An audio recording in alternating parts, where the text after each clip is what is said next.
Cylinders, they're round, they hold pistons, and they have to hold up to thousands and thousands of combustion events.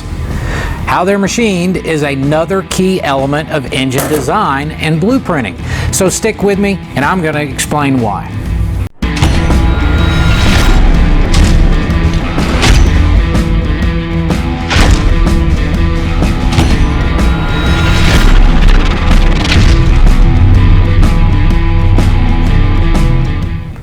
Before we dive in, fellas, I'd like to say thanks to our newest channel members, Ed Ray, Carlos Redondo, and Larry Terrell. Actually, Larry rides around on one of our Skunk Works blueprinted 117 M8 builds, and he pops in occasionally to hang out with us, visit, see what kind of stuff that we're working on. So we always enjoy seeing our customers and having visitors. And guys, thanks a lot for supporting the channel and our efforts. So cylinders, a pretty simple construction really. Of course, earlier bikes had cast iron cylinders in various different configurations, but you know, for many years they've been an aluminum casting with an iron sleeve pressed into it. This portion is the aluminum, it's part up here, and the area below it is the sleeve where it protrudes down through the bottom. This part is called the spigot.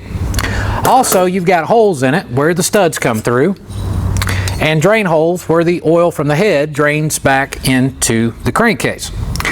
Now, the cylinders need to be sized to fit a very specific clearance to the piston.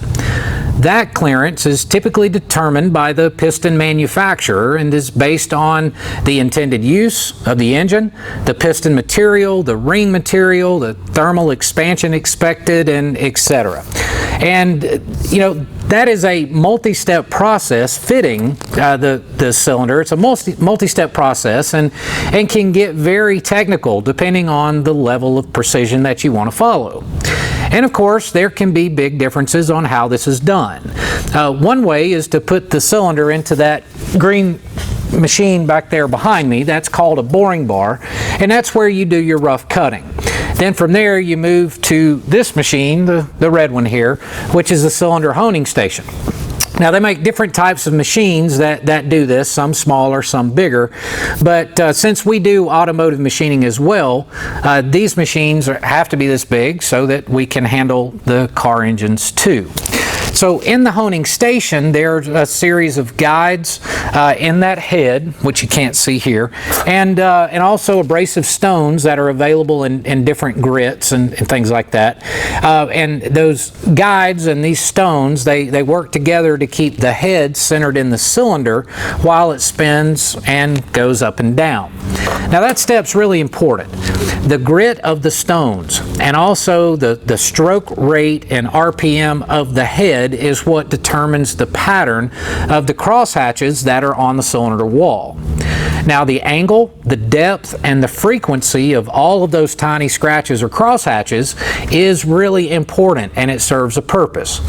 Now the job of the scratches is to retain just enough oil to lubricate the piston, but not too much or you'll consume oil or have excessive blow-by. So from here is where the key elements of engine blueprinting really come into play.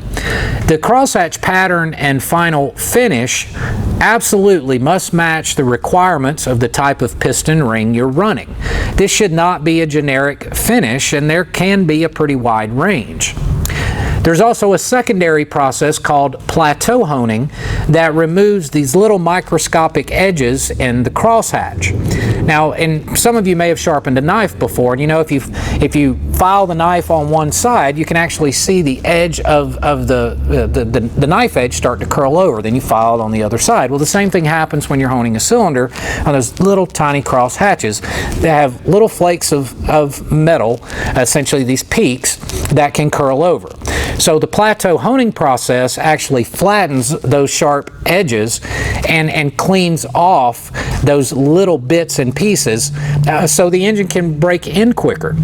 And it reduces, of course, all the small particulate in the cylinder during the break-in process and allows the rings to seal much quicker. It's a lot healthier. Another step in properly machining cylinders is to actually put these cylinders in torque plates. Now, torque plates are big steel round things with bolts that go through them on the top and the bottom. And when you bolt the cylinders onto an engine and tighten the head down, the cylinders actually will change shape. So by putting them in those torque plates and tightening them down to the exact same, torque measurement and sequence as they would be installed on the engine, you're simulating the exact condition that the cylinder will be in once it's installed on the engine. So that ensures proper piston clearance. Not doing that would be fatal to the longevity of the engine. Now, one of the biggest challenges with boring cylinders like this is how the spigot can expand at the bottom of the stroke. So the sleeve here is unsupported, and it can actually stretch slightly and open up during the honing process. So quite often this results in a piston clearance that is a little too tight at the bottom. Now you have to be careful. You got to measure this at multiple points along the cylinder, on top and bottom, just below the spigot, just above the spigot, to account for that. And even if it's slightly too tight, that spigot can crack and break. But more on that in a minute.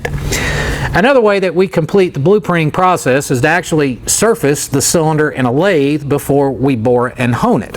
So the cylinder is mounted in a lathe like this, and the deck surface gets machined perfectly flat and perpendicular to the cylinder bore. Now, a lot of times in the stock cylinders, these sleeves can actually slip inside the cylinder a little bit. All right, so by turning the deck surface first, you're correcting that, and that ensures a proper head gasket sealing surface, and that also all the clearances are absolutely correct. Now, this sometimes, in doing this machining on the deck, actually requires us to have a custom head gasket made based on the amount of material that we had to remove to get it perfectly flat. Now again, this is part of all the stack tolerances I mentioned in the other video and what makes blueprinted engines so much different. So every component, again, has to be machined so that the final blueprint is met. If you have to machine the cylinder, you have to account for that, and that's where the custom head gaskets come from.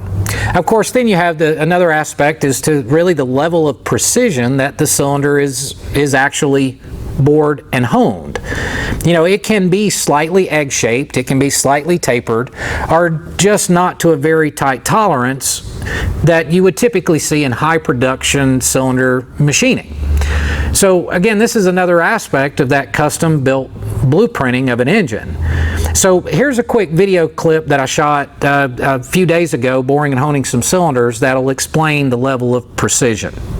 So I wanted to take a minute and give you guys an idea of the level of precision that we maintain here when we bore and hone cylinders. So when we start, this big green machine over here, that's where you do your rough cutting. Now with that machine, we have the capabilities of doing, of course, individual motorcycle cylinders. Everything gets mounted up in torque plates, that sort of thing. But we can also do car engines on that. Once you do your rough cut there, then you move to this machine, and this is a honing station. And Guy, if you want to give them a peek, kind of what's down in there. So we've got two Harley cylinders in here. Both of these cylinders were being bored and honed to a 3.937 bore.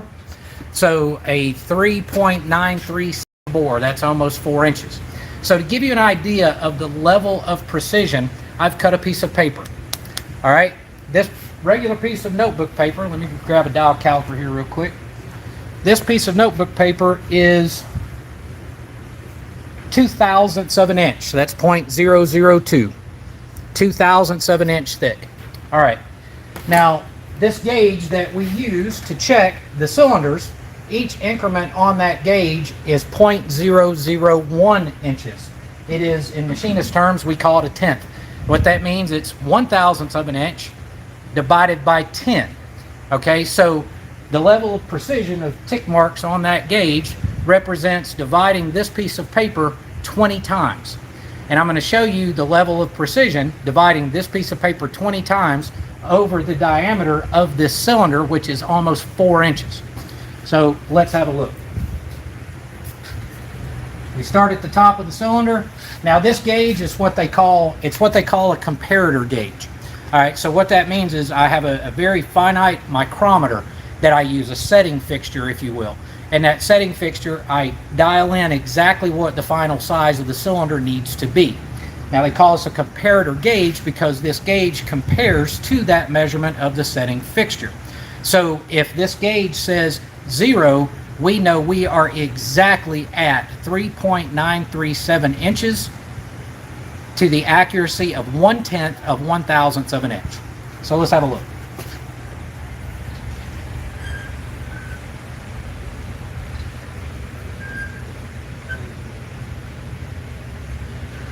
There we go. You got that guy? Yep. You'll see, folks, we are dead on 0. Now let's go to the bottom and give a look.